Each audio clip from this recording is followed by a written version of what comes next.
Poželit ću dobar dan i Antoanu Avignonu iz delegacije Evropske unije u Srbiji. Hello, nice to see you here. I gospodinu Radovanu Nikčeviću, projektnom menadžeru UNDP-a koji se bavi zelenom agendom.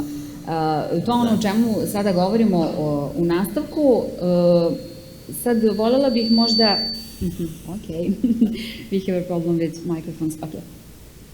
I would like to ask you, in the first place, can you tell us something about the green agenda? Why is it important for Serbia? In which phase is that project actually? We know that we have a strategy for green energy here in Serbia and for environmental issues. Thank you. Well, first of all, congratulations to those who are still here after this long day. Yes, I look at environment and climate issues in the delegation of the EU to Serbia, and as such, we're looking at at moving forward, helping Serbia to move forward towards with the European EU policies. So we're trying to make sure that as much as possible, Serbia, in its desire to join the EU, aligns its policies and its legislation to the one of the EU, which is itself already moving. So we call it a famous moving target. But Serbia so far has signed the memorandum, an agreement in Sofia for the green agenda, aligning its policies with the desire to align its policies with the one of the EU / the Green Deal. So the Green Deal is about greening as much as possible the economy of the European countries. The novelty of the Green Deal is that it's trying to do this in all the sectors. It's not only looking at environment as a separated sector, but it's trying to put environment and greening the economy in all sectors: transport, trade, and so on and so forth. And the Green Agenda for Western Balkan is a translation of this. So how Serbia is doing? Well, they've signed this memorandum some years ago. They have a roadmap to achieve these challenges, and they have also Serbia has also its own legislation, and that is trying to improve it. I can also say that Serbia recently has published a new strategy for the Ministry of Environmental Protection, which is called Green Agenda Strategy, which we are working together on. And this strategy reflects the policies of the Green Agenda for Western Balkan. This sounds all very strategical and paperwork, but it's important to have the framework in place. And most important for Serbia, as in other places of the region, it's important to have a strong implementation, to have strong law enforcement, and to make sure that there are capacities to follow this text, and to make sure that pollution of the air, of the water, cannot happen or is minimized. And that's the spirit of the European legislation. It's to protect the people, protect the environment, and make sure that those who are responsible of pollution and offenses or criminal offenses, environmental offenses are punished. Thank you. Gospodine Nikčeviću, vi kao neko ispred UNDP-a, vi ste projektni menadžer, dakle čuli smo, hajde da kažem, nekakav uvod, neki osvrt šta to sve podrazumeva, ali kada to posmatramo, dakle sada kao projekat, šta je ono čime se bavite? Da, dobar dan svima i pre svega želim da se zahvalim na pozivu i na prilici da danas razgovaramo i predstavimo naš projekat Evropska unija za zelenu agendu u Srbiji, ali i da možda malo više prodiskutujemo o ovom odnosu koji je gospodin Avignon upravo pomenuo, to je odnos Evropskog zelenog dogovora, zelene agende za Zapadni Balkan i onda našeg projekta Evropska unija za zelenu agendu u Srbiji. Kada govorimo o tome čime se projekat zapravo bavi, ja bih želeo da istaknem da je projekat dizajniran tako da podrži našu zemlju, s jedne strane vladu Srbije, ali i sektor privrede, ali i pojedince u tom procesu zelene tranzicije o kome danas sve više imamo priliku da slušamo i koji je, da kažem, prilično zahtevan i postavlja vrlo ambiciozne ciljeve za 2050. godinu. Dakle, kada govorimo o podršci koju naš projekat pruža vladi Srbije, odnosno pre svega Ministarstvu zaštite životne sredine kao direktnom korisniku naših usluga, to je zapravo, ono što mi radimo je kreiranje i unapređenje strateškog i pravnog okvira koji će omogućiti, ubrzati, podspešiti taj proces zelene tranzicije. Možda najznačajnija aktivnost u toj oblasti jeste ovo što je Antoan upravo pomenuo, to je izrada strategije zaštite životne sredine, koji će biti možda najznačajniji dokument javnih politika naše zemlje i koji je zapravo jedna sveobuhvatna multisektorska strategija opšteg društveno-ekonomskog razvoja koja u fokus stavlja zaštitu životne sredine. Dakle, to je jedna aktivnost vezana za podršku vladi Srbije i Ministarstvu zaštite životne sredine. Drugi pravac, druga da kažem avenija, pravac delovanja jeste podrška transformaciji privrede. Tu podršku obezbeđujemo u vidu tehničke podrške, ali i finansijske koju naš projekat može da ponudi različitim organizacijama kako bi promenili svoje načine poslovanja, primenili neke zelene tehnologije, primenili zelene sisteme upravljanja i tako dalje i prilagodili se onome što sam upravo pomenuo, to su ambiciozni ciljevi i zahtevi zelene tranzicije. Kroz tu podršku naravno nismo zaboravili ni pojedince i mislim da će svaki građanin Srbije i svi pojedinci zapravo negde osetiti, videti razlike, odnosno cilj je da se obezbedi zdravija životna sredina, zdravlje građana i da se omogući taj, kažem, ekonomski razvoj koji je u skladu sa principima održivosti i zelene tranzicije. Hvala vama na ovom uvodnom delu. Razgovarat ćemo još o tome šta to još konkretnije znači. Samo bih sada voljela da čujem još jednom gospodina Avignona. Could you please tell us some more about the objectives of the Green Agenda for Western Balkans? So the Green Agenda for Western Balkans is based on 5 pillars. It's the major 5. This is decarbonization, so that's very important for Serbia because it's based on coal. The second is circular economy. So circular economy is making sure that the materials that are used in a process can be reused and not lost. There's a fight against pollution, so any type of pollution you can think, air, water, soil, noise also.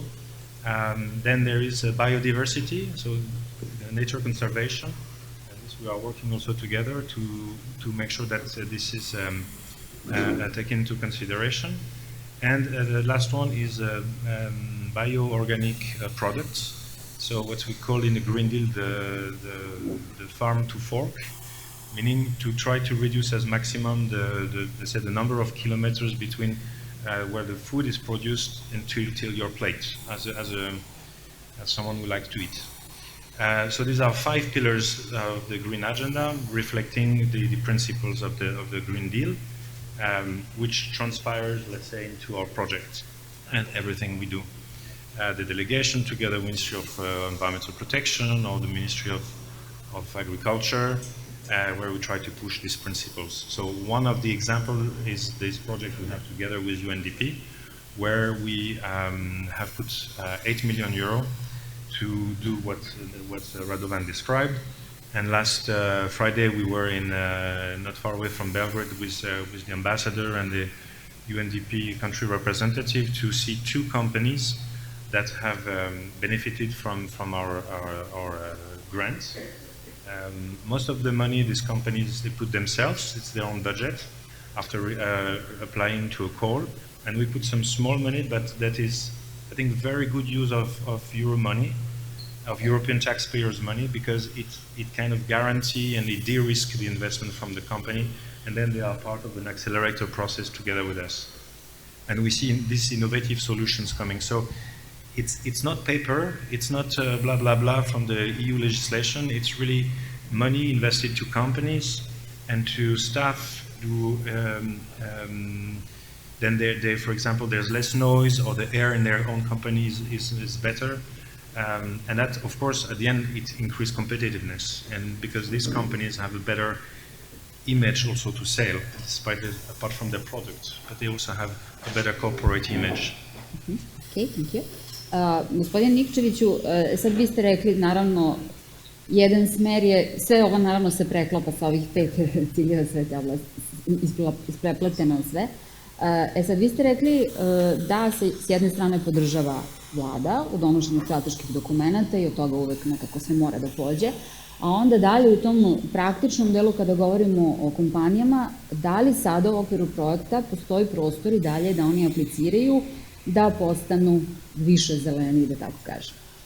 Tako je, da, upravo postoji još uvek mogućnost da različite organizacije apliciraju sa projektima, sa svojim inovativnim rešenjima.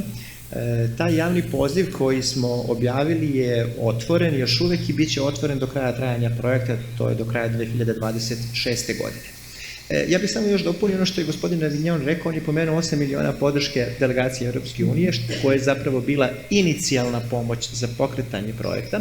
Međutim, kasnije su se projektu pridružile i vlada Švedske i Švajcarske, naravno doprinos je dala i vlada Republike Srbije, tako da je ukupan budžet projekta negde oko $18 miliona. Small contribution from UNDP, yeah, indeed. Tako da ukupan budžet je negde oko 18 miliona. Dobar deo, oko 40% od tog budžeta namenjen je upravo tome, direktnoj finansijskoj podršci različitim organizacijama. Kad kažem različitim organizacijama, tu spadaju, odnosno imaju mogućnost da se prijave kako javna preduzeća, tako privatne kompanije, lokalne samouprave, komunalna preduzeća, nevladine organizacije, poljoprivrednici, odnosno vlasnici poljoprivrednih gazdinstava, udruženja poljoprivrednika i tako dalje i tako dalje. Dakle, maltene svako može da se prijavi na naš javni poziv. Tu postoje dva neophodna kriterijuma na kojima mi insistiramo. Prvi kriterijum jeste da projekat zapravo ima tu zelenu komponentu i da direktno doprinosi zelenoj tranziciji, a drugi neophodni uslov jeste da projekat sadrži neku komponentu inovativnosti. To je ono što smo upravo čuli malo pre i u prethodnoj prezentaciji. Dakle, želimo da podstaknemo sve potencijalne aplikante da razmišljaju kreativno i da rešavaju te neke probleme koji su vezani za životnu sredinu i na neki način predlažu aplikacije koje će doprineti unapređenju zaštite životne sredine. Možda bih još želeo da kažem da je do sada, na javni poziv se prijavilo preko 400 različitih organizacija, negde otprilike polovina od tih organizacija je od nas dobilo tehničku pomoć u vidu akceleratora koji je gospodin Avignon upravo pomenuo. U toj fazi akceleracije naš projekat omogućava aplikantima da neposredno sa mentorima rade u periodu od 2 do 3 meseca i dalje unapređuju i razrađuju svoje projektne ideje. I na kraju tog procesa akceleracije najperspektivniji projekti koji imaju ne samo prepoznate ekološke benefite, nego i ekonomski i socijalne, imaju priliku da budu i finansijski podržani. Do sada smo podržali nego tačno 66 organizacija.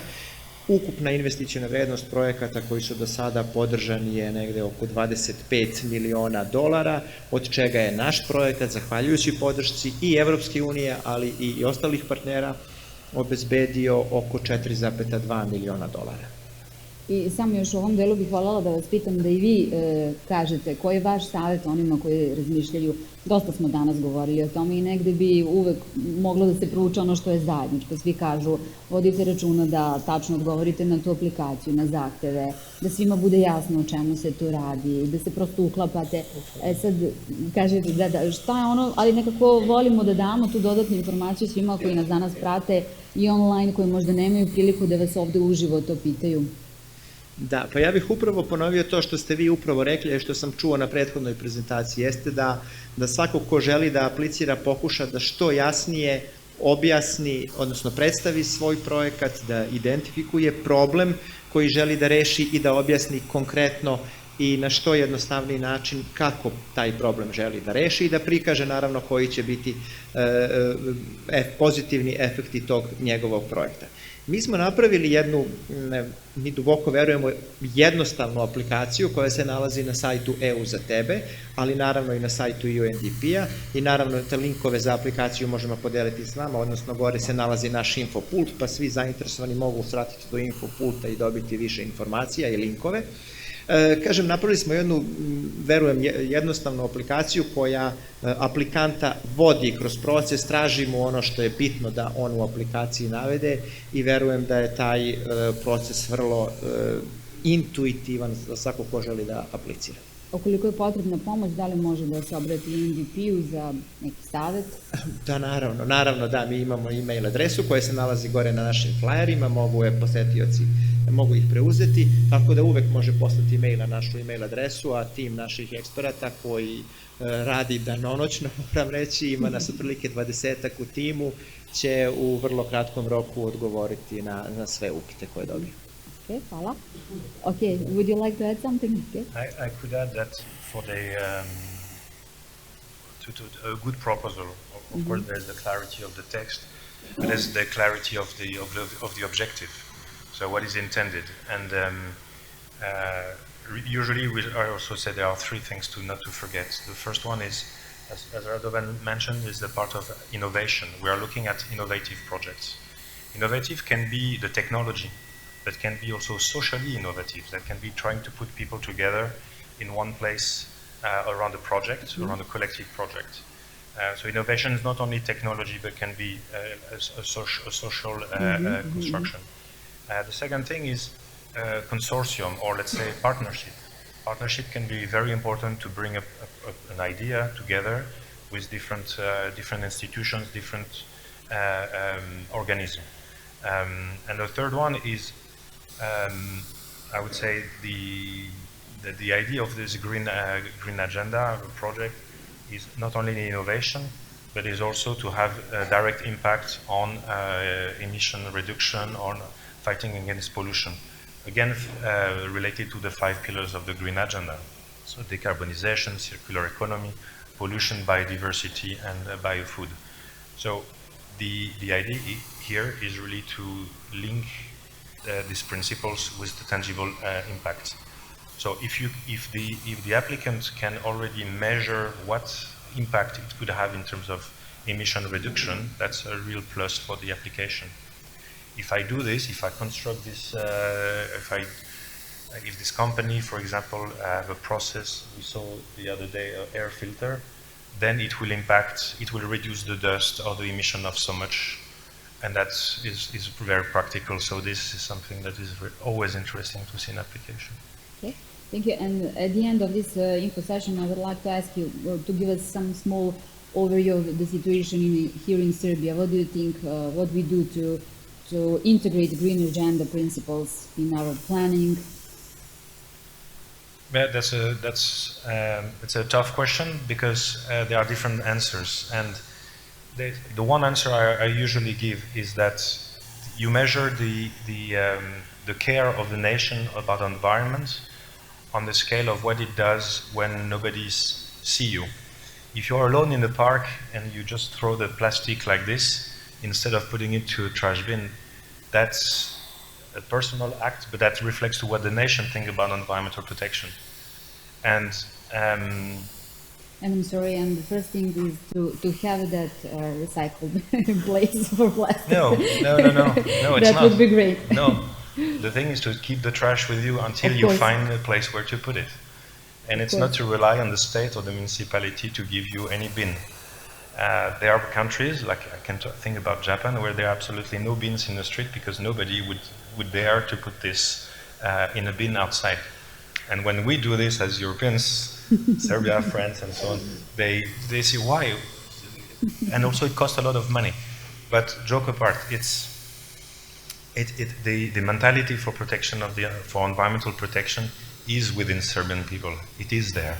And nobody wants to breathe bad air or to